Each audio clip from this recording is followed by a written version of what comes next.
લીલો પડવાશ. નમસ્કાર મિત્રો, જમીનને ફળદ્રુપ બનાવવા માટે જમીનમાં ખાતર પૂરવું ખૂબ જ જરૂરી છે. ખાતર બે પ્રકારના હોય છે. પેલું કુદરતી ખાતર, એમની અંદર છાણિયું ખાતર, કમ્પોસ્ટ ખાતર, જૈવિક ખાતર, લીલો પડવાશ. બીજું કૃત્રિમ ખાતર, જેને આપણે રાસાયણિક ખાતરો પણ કહીએ છીએ, જેમાં યુરિયા, પોટાશ, ઝીંક વગેરે. મિત્રો, આપણે જાણીશું લીલો પડવાશ. આ લીલો પડવાશ એટલે શું? લીલો પડવાશ એ કુદરતી રીતે મળતું ખાતર છે.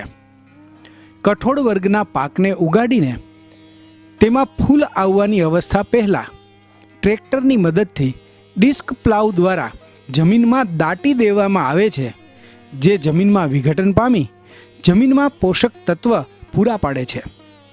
આવા કઠોળ વર્ગના પાકને લીલા પડવાશના પાકો તથા આ પ્રક્રિયાને લીલો પડવાશ કહે છે.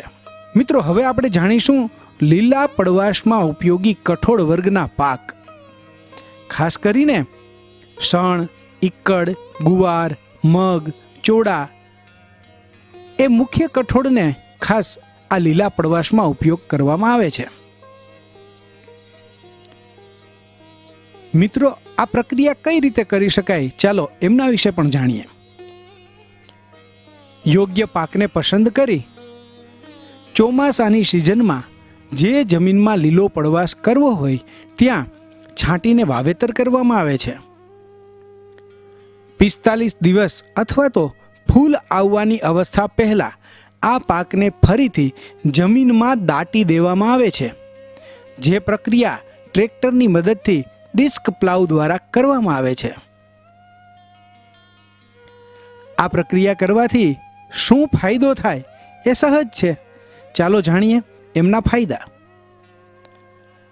કઠોળ વર્ગના પાક દ્વારા 45 દિવસ સુધી જમીનમાંથી મેળવેલ પોષક તત્વો વિશેષ તૈયાર થયા હોય છે, જે જમીનમાં પરત ફરતા જમીન વધારે ફળદ્રુપ બને છે. બીજું, કઠોળ વર્ગના પાક દ્વારા હવામાંનો નાઇટ્રોજન તથા મૂળ ગંડિકાના રાઇઝોબિયમ બેક્ટેરિયા જમીનમાં ભળી જઈને નાઇટ્રોજન અને સૂક્ષ્મ તત્વોમાં વધારો કરે છે.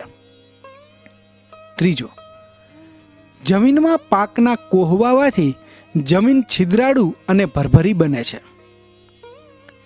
ચોથું, જમીનની નિતાર શક્તિ અને ભેજ સંગ્રહ શક્તિમાં વધારો થાય છે. પાંચમું, જમીનની પીએચ વેલ્યુ આંક સામાન્ય કરવામાં મદદરૂપ થાય છે.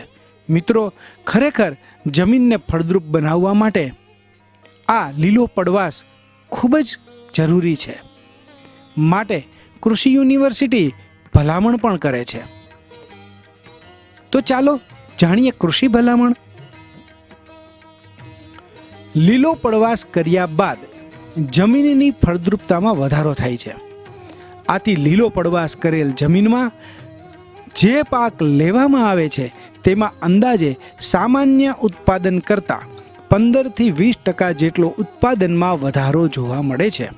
આ ઉપરાંત આ કુદરતી ખાતર પોષક તત્વોથી ભરપૂર હોય ગુણવત્તાયુક્ત ઉત્પાદન મળી રહે છે. આ સહજ અને સરળ છે અને દરેક ખેડૂત એ પોતપોતાની રીતે આ પ્રકારનો લીલો પડવાશ કરી પોતાના ખેતરને